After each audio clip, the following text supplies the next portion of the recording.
This morning could be the beginning of the end after President Trump said the Pentagon's work in Iran could be over soon after just a week and a half of overwhelming U.S. military force. U.S. Central Command said it has struck more than 5,000 targets since the start of Operation Epic Fury. We've carried out some of the most powerful and complex military strikes and maneuvers the world has ever seen. We're achieving major strides toward completing our military objective. And some people could say they're pretty well complete. Mark Boyle joining us now from the live desk with more on this. It's kind of what we expected, obviously. We knew this was not going to last very long. Well, naysayers were saying, oh, this is going to be forever. The president really came out in the very beginning, Jan, and said, look, it's going to be a couple of weeks. We're going to knock them out. And that's exactly what he says they are doing.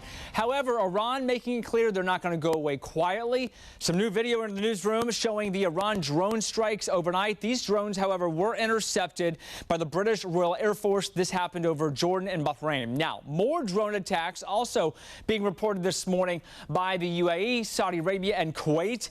Nations like Australia are dedicating more resources to the region this morning. They're sending more missiles and surveillance planes to the UAE to help stop with those Iranian strikes. Back here at home, the president says our military is really well set. They have a handle on the situation and suggest that things could be winding down very soon. It's the beginning of building a new country, but they have no Navy, they have no Air Force, they have no anti-aircraft equipment. It's all been blown up. They have no radar.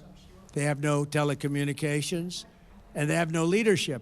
Now, this morning, we are getting some new data from CENTCOM about the mission since it started. Here are some of the numbers right here for you.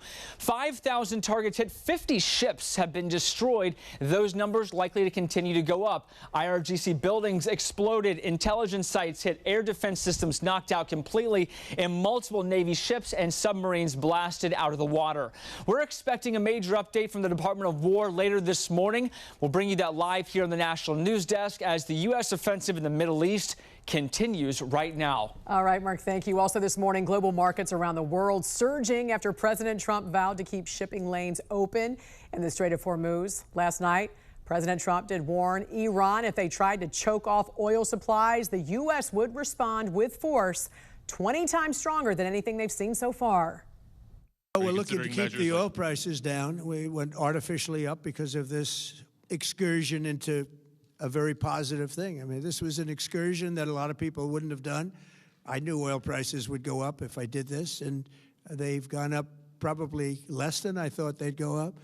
But I don't think anybody thought we were going to be this quickly successful. This was a military success, the likes of which people haven't seen. And the markets responded. Oil prices dropped on Friday. The price per barrel was around $90 before spiking to more than $115 over the weekend. Well, now the price per barrel back down to around $88. That's a dramatic swing in just days, but even with crude prices dropping, we could still see a temporary bump at the pump since retail gas prices do lag behind the market. Right now, the average price per gallon, about $3.54, up from $3.11 this time last week. Iran named a new supreme leader, Mojtaba Khamenei, the son of the late Ayatollah, as the war with the U.S. and Israel enters its second week. President Trump says the new leader won't last long without U.S. approval, while Israel has warned any successor who continues the fight will become a target. Joining us now to discuss is retired Air Force Brigadier General John Teichert. Good morning to you, General. Great to have you as always. Good morning, Jan. Iran turning the Ayatollah's son to take over in the middle of a war. What does this tell you about really the stability of the regime, and how does Israel's warning that any successor could be eliminated change really the calculus inside Tehran? Jan, this was clearly an act of continuity and defiance by the existing regime. And when we think about possible regime change, there are two mechanisms for that. And one of them is an opposition figure rising up from inside the regime. Clearly, that's not the case here. He is a hardliner, and I don't expect that we're going to see any change from the regime from within with a guy like that at the top as the new supreme leader. Do we actually know where Mojtaba Khamenei is right now? I mean, both his parents were killed, his wife, his son. Some question if he's even alive. Jan, we don't, and we do know that we have exquisite intelligence as far and as best as we can in this situation. But really, all the regime needs to do is outlast us. They just need to survive. And so, regardless of whether he is alive or dead, at least the indication is from the regime to the outside public that they are still in charge. And if they can wait us out, then we will never achieve the political objective of regime change or unconditional surrender. Well, from a military standpoint, how difficult is it to run a regime when the man at the top is the high value target? Jan, it's very difficult, but I think from the very beginning, we have destroyed their command and control and their leadership element. I think a lot of the conflict or the activity from Iran you've seen in the last couple of days has been independent battalions and brigades doing what they think is best because there is no leadership communication. But again, all they need to do in order to win is to survive. And I think right now they're in survival mode. And even if that means that the supreme leader can't actually command and control his forces, he's okay with that as long as the regime continues to outlast the United States. Meantime, the president did say we're closer to ending this campaign now, Operation Epic Fury. What are the signs this campaign is actually getting close to its objectives from a military standpoint?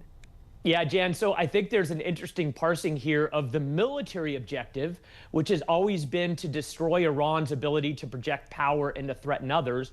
We're very clearly and successfully achieving and accomplishing that. You see fewer drones and fewer missiles and a destroyed Navy.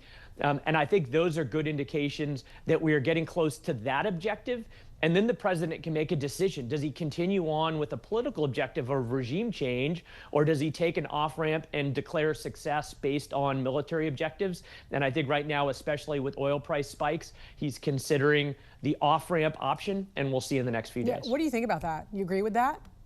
Well, I think that it is important for the United States to get a win, to make sure that we've stopped the ability, at least in the short term, for Iran to project power. And, you know, they have this large proxy network that is now decimated. They have a ballistic missile fleet that is now shredded. They have a nuclear program that is likely still in rubble from June. And I think that gives us 5 to 10 years where Iran is not a major threat to humanity anymore. The problem is that no doubt the day the war stops, they're going to start rebuilding. And without regime change, then this is a good win, but it's not a permanent win. Well, you know, we're seeing this now because Iran's using the Strait of Hormuz to try to disrupt, you know, that shipping choke point. So from a military standpoint, let's talk about how real that threat is and what would it take to make sure it remains open? Well, Jan, clearly it hasn't remained open. That you see oil prices spike because a lot of tankers are not transiting. And I think there's two parts to that. And number one, I think it sounds a little flippant, but the best thing we can do is win. And when I say win, it means achieve the military objectives of decreasing Iran's ability to threaten us and project power. But number two, it's time to start dusting off the Ronald Reagan playbook from 1983 of reflagging tankers and escorting tankers and creating an insurance market for those tankers. The good news is that our allies and partners are starting to indicate they're willing to help us with the convoys and the escorts. And we need to start doing that immediately to give security to the oil market. Very quickly before I let you go, retired General David Petraeus was calling for sanctions on Russia after reports showed that Moscow was sharing intelligence with Iran, something he says could explain what he said was improved accuracy of some missile and drone attacks. How much would that kind of support actually matter on the battlefield? And what message does it send if Russia is helping Iran, but the U.S. and Israel are still dominating? Jan, I think part of the conversation between President Trump and Putin yesterday was, Putin, you must stop this because it's counter to his interests in Ukraine. But it does have a difference that good intel is a key to military success. And I think some of those drone and missile attacks and the deadliness of them is because Russia has been providing that intel, and it must stop, or we're going to leverage sanctions like Petraeus suggests against Russia in Ukraine. All right, General, always appreciate your insight. Thank you so much for joining us this morning. Thank you, John. Really appreciate your time.